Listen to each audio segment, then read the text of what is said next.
Frères et sœurs, bonjour, bonsoir, indépendamment de là où vous êtes. Nous nous retrouvons aujourd'hui pour une seconde leçon que nous pouvons tirer. Et on va continuer sur le psaume 1. Et le titre de cette méditation s'intitule « Différent, oui, mais pourquoi ?» Différent, oui, mais pourquoi ? Pour ceux et celles qui ont suivi la première méditation que nous avons faite sur le psaume 1, nous avons vu que Dieu nous encourageait à ne pas suivre ce que le monde faisait et que notre environnement influait grandement sur notre destinée. Nous avons vu, à travers le psaume 1, déjà juste le verset 1, que Dieu avait une bénédiction spéciale en disant « Heureux l'homme qui ne marche pas selon le conseil des méchants, qui ne s'arrête pas sur la voie des pécheurs et qui ne s'assied pas en compagnie des moqueurs. » Et c'est toute la thèse qui est développée dans psaume 1. Autrement dit, ici, Dieu nous invite, à travers le psaume 1, à ne pas être malheureusement, et je dis bien malheureusement car Dieu est blessé lorsqu'il voit ça. Malheureusement avec ceux et celles ou l'environnement qui n'honore pas Dieu. Et Dieu nous invite, regardez, le verset 2 à 3 de psaume 1. Mais qui trouve son plaisir dans la loi de l'Éternel et qui la médite jour et nuit. Donc Dieu nous invite à avoir cette posture. Une posture qui est en opposition avec le monde, une posture qui trouve son plaisir dans la loi de l'Éternel. Remarquez bien ici, ce sont ceux et celles, pas seulement qui honorent la loi, entre guillemets, mais ce sont ceux et celles qui trouvent plaisir dans la loi de l'Éternel, ceux qui aiment sa loi. C'est la posture que Dieu veut que nous ayons, qui est, je le répète, en opposition avec la voie des méchants qui est dans le verset 1. Maintenant, comment Dieu nous invite-t-il à être différents ? Voyez-vous, mes frères et sœurs, Dieu nous donne une illustration, le verset 3. Et on va voir plusieurs leçons, mais on va en voir une aujourd'hui. La Bible nous invite dans Psaume 1 à être comme un arbre planté près d'un courant d'eau. Parlant de ceux qui trouvent le plaisir dans la loi de l'Éternel, qui donne son fruit en sa saison et dont le feuillage ne flétrit point. Tout ce qu'il fait, lui, réussit. Amen. Vous voyez ici, Dieu nous donne l'illustration de porter du fruit ici. Mais que signifie porter du fruit ? Que signifie porter du fruit ? Maintenant, lorsqu'on réfléchit, le fruit, quel est son but dans l'écosystème ? Quel est le but d'un fruit ? Si on pourrait personnifier le fruit, on pourrait lui poser la question, mais quel est le but de ta vie, de ton existence ? Vous savez qu'on a tous un but. Le soleil a un but. La lune a un but, les étoiles ont un but. Une raison de vivre. Quelle est la raison de vivre d'un fruit, à votre avis ? Eh bien, figurez-vous que c'est très très simple. La vie d'un fruit se résume comme suit. Il est planté, il pousse, et il est fait pour apporter des nutriments, pour apporter de la nourriture à un autre. Vous imaginez ?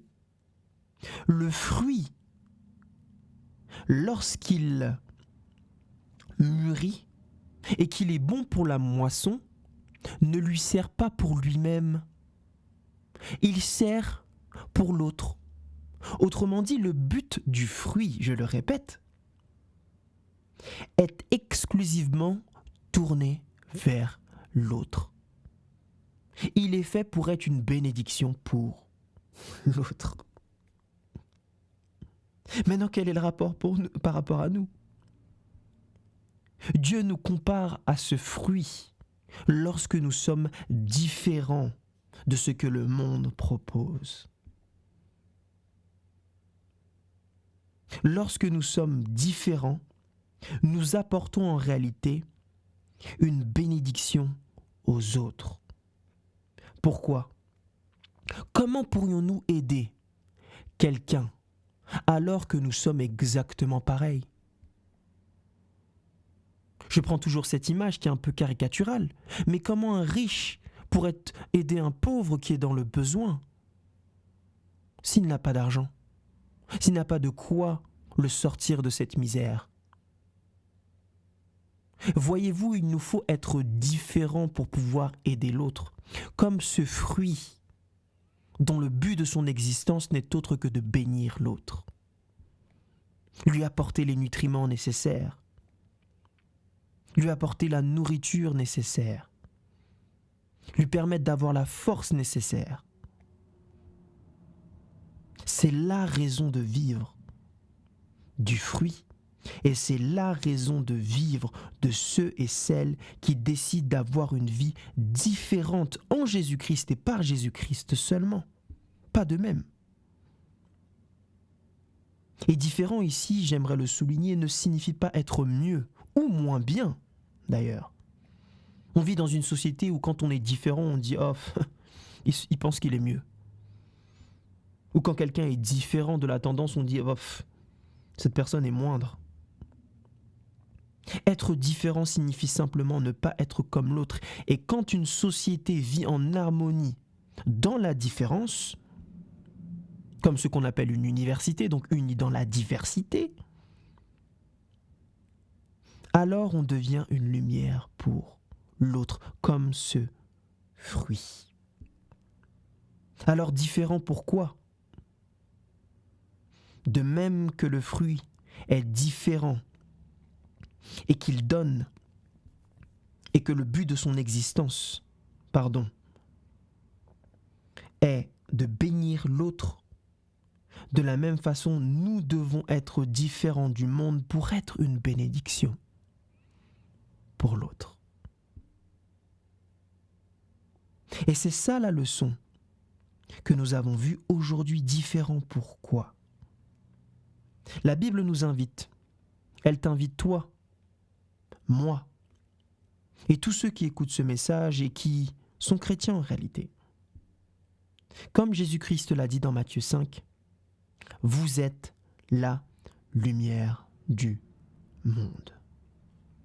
Et c'est une lumière qui représente ici Jésus-Christ, qui était différent en action, en pensée, dans la manière dont il parlait, dans la manière dont il faisait toute chose, car toute chose doit être faite pour la gloire de Dieu.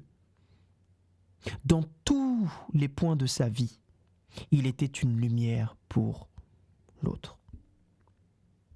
Alors ma prière est simple. Nous allons par la grâce de Dieu demander à Dieu de faire de nous ce fruit,